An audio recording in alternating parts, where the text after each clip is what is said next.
পুরনো দিন শেষ হয়েছে, এখন নতুন দিন, নতুন মন্ত্র, যেখানে কেবল আত্মরক্ষা নয় বরং আক্রমণের আগেই প্রতিপক্ষকে পিষে ফেলার শপথ নিয়েছে আয়াতুল্লাহ খামেনির ইরান। মধ্যপ্রাচ্যের মানচিত্রে আজ এক নতুন সমীকরণ। পারস্য রূপকথার সেই মহাবীর রুস্তম যেন আজ ফিরে এসেছে আধুনিক মিসাইল আর ড্রোন হাতে। যে আমেরিকা কয়েক দশক ধরে বিশ্বজুড়ে আক্রমণী শ্রেষ্ঠ প্রতিরক্ষার নীতি চালিয়ে এসেছে, আজ তাদের সেই একই জালে আটকে দিতে প্রস্তুত তেহরান। কিন্তু প্রশ্ন হলো, সত্যিই কি আমেরিকার আধুনিক সমরাস্ত্রকে টেক্কা দিতে পারবে ইরানের এই ব্যালিস্টিক শক্তি, নাকি এটি মহাপ্রলয়ের এক পূর্বাভাস মাত্র? দীর্ঘ সময় ধরে ইরান নিজেকে একটি প্রতিরক্ষামূলক দেওয়ালের আড়ালে রেখেছিল, কিন্তু 2025 সালের জুন মাসের সেই 12 দিনের যুদ্ধ সবকিছু পাল্টে দিয়েছে। ইসরায়েলের সঙ্গে সেই রক্তক্ষয়ী সংঘাতের পর ইরান তাদের সামরিক নীতি আমূল বদলে ফেলেছে। এখন তাদের দর্শন হল, শত্রু আঘাত করার কথা ভাবার আগেই তাকে ধ্বংস করে দাও। এই কৌশলগত পরিবর্তনের মূল স্তম্ভ হল তাদের বিশাল মিসাইল টাউন বা ভূগর্ভস্থ ক্ষেপণাস্ত্র শহর। সম্প্রতি ইরানের সশস্ত্র বাহিনীর chief of staff major general Abdur Rahim মুসাফি যখন মাটির গভীরের এই গোপন শহরগুলো পরিদর্শন করেন, তখন বিশ্ব অবাক হয়ে দেখেছে ইরানের আসল সক্ষমতা। তারা এখন আগের চেয়ে অনেক বেশি আত্মবিশ্বাসী, অনেক বেশি রণমুখী। আমেরিকার সাথে হয়তো পারমাণবিক ইস্যুতে কিছু ছাড় দেওয়া সম্ভব, কিন্তু ব্যালিস্টিক মিসাইল নিয়ে কোনো আলোচনা হবে না। তেহরানের এই ঘোষণা বিশ্ব রাজনীতিতে কম্পন জড়িয়ে দিয়েছে। কেন এই একগুয়েমি? কারণ ইরানি রকেট ফোর্সের কাছে এই মিসাইলগুলো কেবল অস্ত্র নয়, এগুলো তাদের অস্তিত্বের ঢাল।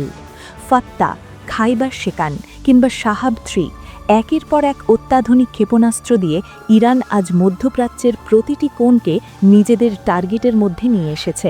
তাদের দাবি, প্রতিপক্ষ যতই শক্তিশালী হোক, ইরানের এই ইস্পাত কঠিন ক্ষেপণাস্ত্রের সামনে তাসের ঘরের মতো ভেঙে পড়বে যে কোনো আধুনিক প্রতিরক্ষা ব্যবস্থা। একদিকে ওয়াশিংটনে ট্রাম্প প্রশাসনের হুঙ্কার, অন্যদিকে ওমানের শান্ত পরিবেশে গোপন কূটনৈতিক বৈঠক। দুই মেরুর এই লড়াই এখন চূড়ান্ত পর্যায়ে। মার্কিন রণতরী আব্রাহাম লিঙ্কন এখন আরব সাগরের নোনা জলে পাহারায় ব্যস্ত। অতিরিক্ত বিমান প্রতিরক্ষা ব্যবস্থা মোতায়েন করে ইরানকে চারপাশ থেকে ঘিরে ফেলার চেষ্টা করছে আমেরিকা। কিন্তু ইরানের প্রেসিডেন্ট মাসুদ পেজেশকিয়ান পরিষ্কার জানিয়ে দিয়েছেন, আলোচনার দরজা খোলা, তবে কোনো অযৌক্তিক শর্ত ইরান মানবে না। ইরানের হুমকি এখন সরাসরি।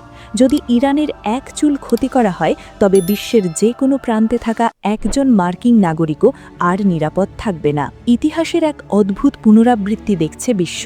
আমেরিকা দশকের পর দশক ধরে যে প্রিএমটিভ স্ট্রাইক বা আগাম হামলা করার দম্ভ দেখিয়েছে, ইরান আজ সেই একই কৌশল রপ্ত করেছে। তারা আজ কেবল দেশীয় প্রযুক্তিতে মিসাইল বানাচ্ছে না, বরং সাইবার আক্রমণ এবং ড্রোন প্রযুক্তিতেও বিশ্বকে তাক লাগিয়ে দিচ্ছে। যদি সরাসরি সংঘাত শুরু হয়, তবে আমেরিকার নিজস্ব কৌশলেই তাদের কুপকাত করার সব প্রস্তুতি নিয়ে রেখেছে পারস্যের এই যোদ্ধারা। মধ্যপ্রাচ্যের মার্কিন ঘাঁটিগুলো এখন কার্যত ইরানের মিসাইল রেঞ্জের ভেতরে একটি সহজ লক্ষ্যবস্তু ছাড়া আর কিছুই নয়। যুদ্ধের মেঘ কি তবে কাটবে, নাকি পারস্য উপসাগর লাল হবে রক্তে? ইরান আজ কেবল একটি রাষ্ট্র নয়, তারা আজ এক বিশাল সামরিক শক্তি, যারা ধ্বংসের মুখোমুখি দাঁড়িয়েও পাল্টাপাল্টি আঘাত করতে জানে। একদিকে আমেরিকার সামরিক দম্ভ, অন্যদিকে ইরানের পারস্যের জেদ। এই দুইয়ের সংঘর্ষে শেষ পর্যন্ত জয়ী কে হবে তা সময়ই বলে দেবে। তবে একটি কথা নিশ্চিত, ইরান আজ যে পথে হাঁটছে, সেখান থেকে ফেরার আর কোনো রাস্তা নেই। হয় শান্তি, নয়তো এক মহাপ্রলয়। বিশ্ব আজ এই দুয়ের মাঝখানে দাঁড়িয়ে। বিশ্ব রাজনীতির এই দাবা খেলায় ইরান আর আমেরিকার এই লড়াই কেবল অঞ্চলের নয়, পুরো পৃথিবীর স্থিতিশীলতাকে চ্যালেঞ্জ করছে।